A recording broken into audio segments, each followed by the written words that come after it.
All right, so the number of people who've asked me about my ab routine is now greater than 2.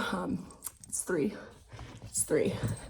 So I figured I'd just record it and show you a little bit. And I'm nice and out of shape and still on the injured list, so this should be a good launching point. So first I lay on my back, put the soles of my feet together, let my shoulders relax, head get heavy. Let my lower spine just straighten out a little bit. We bend this up a lot, sitting and working on computers and things, and round our shoulders. So just letting everything fall into line. This helps me at least engage my abs a little bit better when I start doing the workout. You can bring as many terriers with you as you like. And then since I haven't done this in a while, I'm also going to do a couple of bridges first. So going up, pushing down through the soles of the feet, energy heading out of the knees and out of the top of your head. And relax. Come down vertebrae by vertebrae. And another one up. And kind of get a sense for how tight your hip flexors are, how much they're going to be impinging on the ab work we do, and also how cramped your low spine is from doing this. It's not a judgment thing, it's just a taking stock of your body thing. The next one up. Point your knuckles towards your heels, switch your grip, and come down. And if you're up to it, you can do a little bit of a bridge. I'm pretty cold, I haven't done one of these in a couple weeks. Oh, and come back down. I'm telling you, I really let it slack off. Since I have, I'm gonna warm up by stretching out the outside of my buns. Figure 4 crunches, crunch up toward the opposite knee. And really try to press your low back into the ground and find your whole spine. Even that little bit at the end here that sometimes we forget about and can interfere with clicking into our low abs. I lost my count. I'm going to do 4 more and assume I did 10.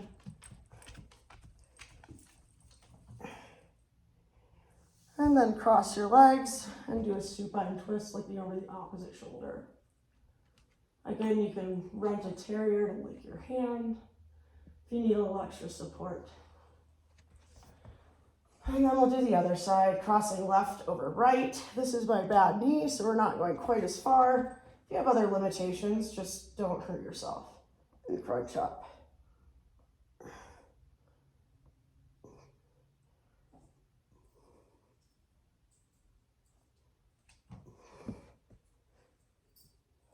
Eight, 9, 10. As you're doing all these, just remember to keep breathing. If you feel yourself stop breathing, that's a good cue to take some breaths. And if you can't breathe while you're doing something, back off a little bit. You're holding tension in and using that tension to overcompensate for something that's either maybe your form's a little off, maybe you're a little weak to do the full scope of that exercise, what have you. Just back off a little bit. Your body will thank you and you'll come along a lot quicker in the end for it. Ooh, my left shoulder is really tight. So just having discovered that my shoulder is really tight, I'm actually going to do a stretch from yin.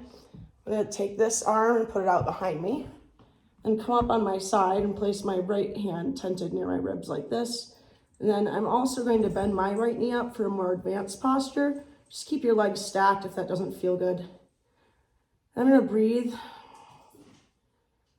until I can feel my spine all come into alignment and my hips relax and be able to push forward a little bit.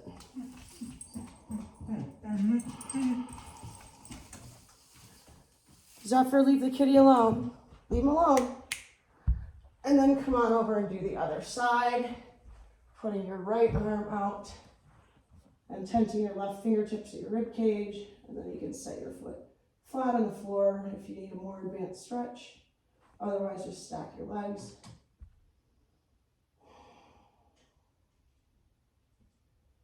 I actually feel and hear my lower back settle into place as I open my shoulders.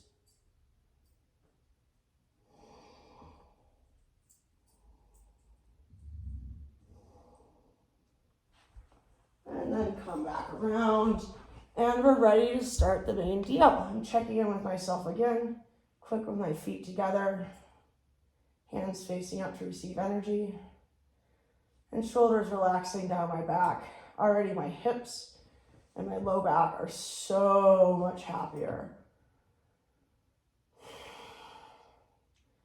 And then bring your feet flat on the ground. Sink your labs down, exhale. And hold them out with your belly button done. Kegels engaged, or butthole, whatever you guys do, engaged. Belly button down, ribs and pelvis coming together. Pick one foot up, then the other. Then you can kind of roll up. If you can't move your feet independently, it's a good sign that you might want to do this a little more supported versus straight up. Anyways, now we're going to do our Russian twist. Goals here are to keep our spine long, so energy coming out of the top of our head, as well as the very bottom of our tailbone, and coming out your toes. You can point or have them flex, whatever works best for you. And keep your shoulders open, and then we twist. And the goal here is to keep your low body as still as possible and only be engaging, really, your obliques, your low abs, so that they're the muscles getting worked. When we start moving our whole body like this, we're using our stronger muscles to compensate for the movement. If that's what's happening with you, just do less, or bring your legs closer to you, or whatever you need to do to make this easier for you so you can actually hit your obliques like this. If you're more advanced, you can hold a weight or full water bottle. Just keep your waist pinched in and your rib cage and your pelvis moving away from each other. Make sure that head's in line with your spine so you're not doing it by hunching your shoulders.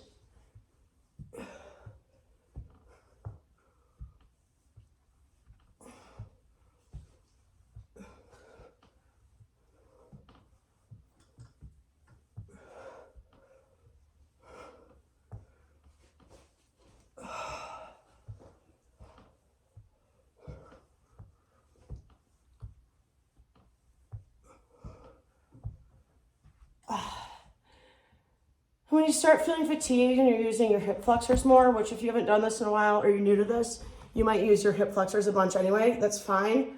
Keep trying at it. And there'll be a day when you realize you only got your abs, not your hip flexors, and you're going to be so amazed. It'll be awesome.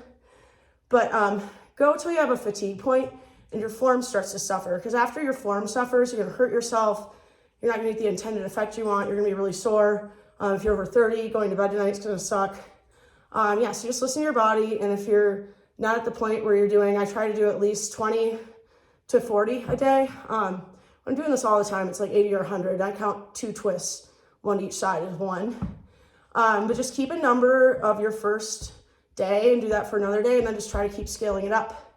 You'd be surprised how quick you get on track with it. All right, to follow that, I'm gonna do 10 up downs, which I call full extended low boat to high boat. I usually do 10 of these, and when I'm really fit, I'll do 2 sets of 10, but I don't do more than 10 at once because otherwise my form's shitty and everything hurts. But same principle, start, then go down.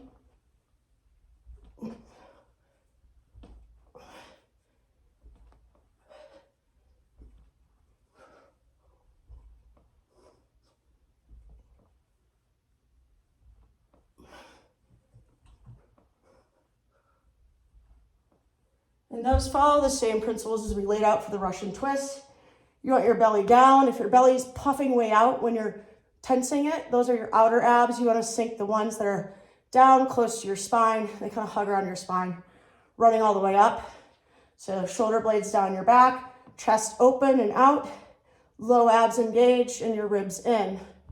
Again, if you're not used to doing that, it's not going to look like that the first time. It's not going to be perfect. That's fine. Just keep doing it. You might be rolling onto your back a bunch. You might not be sitting up all the way. You might not have your arms over your head. Just try. Start somewhere. After that, we come over. It can feel really nice to just do a little tummy rest here on one ear, then the other. Kind of breathe in, feel your hips release. Maybe move them side to side a little bit. Even come up for a little, gosh, I forget the name of this pose. Whatever, come up on your, Sphinx. Come up on your forearms, let your chest shine out. You can wiggle your head out a little bit if you've been tensing it a bunch. Just good little body check-ins. And then we're gonna come to the really fun part, which is a plank. And a plank is a great way to check in with just your spinal alignment in general. You want to have your toes spread, weight even in the toe side and the ball side of your heel. Of your big toe and pinky toe side of your toes, my bad. Pull the pinkies toward your face, press out through your heels. And then breathe, get some air between all your vertebrae. Zephyr! Leave it alone! No, down, hey! Sorry, that dog's chasing my cat. Yeah, so like I said, breathe and get air all through each vertebrae of your spine and between them. And if you feel like your hips are sinking a bunch, there's a lot of stress in your knees, just lift your head up in line with your spine a little bit, chin forward. This is one of those ones as you get engaged with your abs more, you can start to feel your abs holding you up, more so than your arms or your legs. Almost feels like your abs are doing all of the work.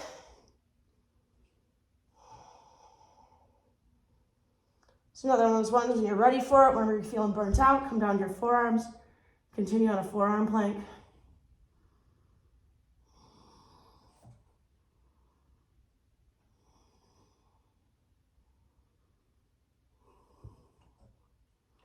I just felt one of my shoulders pop in and rearrange.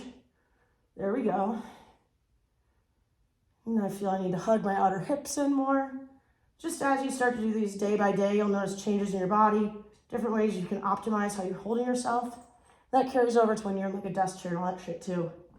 You can do some dynamics, up, down, however many of those you want to do. It's good training just for keeping everything together. My hips are moving around a lot now because I haven't done this in a while. And then you can come back down and do your belly rest. Left ear down, then right ear down. And then go ahead and flip all the way over. Put your feet back together and feel the difference in your whole body of what you just did. I'm feeling more open through my shoulders and hips, feeling more relaxed in my low back.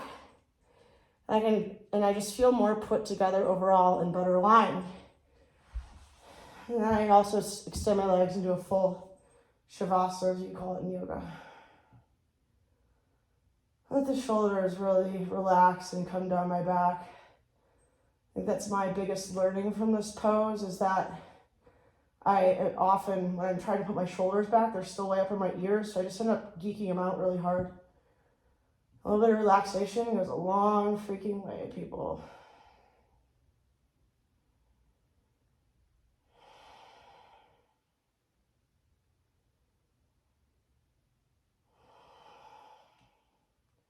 Yeah, let's do that once a day, a couple times a day, 2 cycles in a row, whatever strikes your fancy.